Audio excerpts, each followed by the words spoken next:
मित्रांनो, ही चालक आंटी पाणी पित असलेल्या फेरीवाल्याचे एक ब्लँकेट उचलून आपल्या मुलाकडे देते। पाणी पिल्यानंतर हा मुलगा मॅडमला म्हणतो, मॅडम तुम्हाला किती ब्लँकेट पाहिजे? तेव्हा आंटी म्हणते, आधी ब्लँकेटचा रेट सांग। तेव्हा फेरीवाला म्हणतो, मॅडम तसे तर हे ब्लँकेट मार्केटमध्ये 500 रुपयाला मिळतात, पण मी तुम्हाला 400 रुपयाला देऊन टाकीन।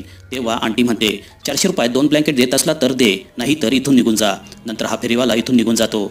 फेरीवाला गेल्यानंतर ही आंटी आपल्या मुलाला बोलवते आणि म्हणते, बघ माझं डोकं, आज आपण त्या फेरीवाल्याकडून फ्रीमध्ये ब्लँकेट मारले। तेवढ्या तिचा पती येतो आणि म्हणतो, काय बात आहे, काय झालं, तू एवढी खुश का आहे?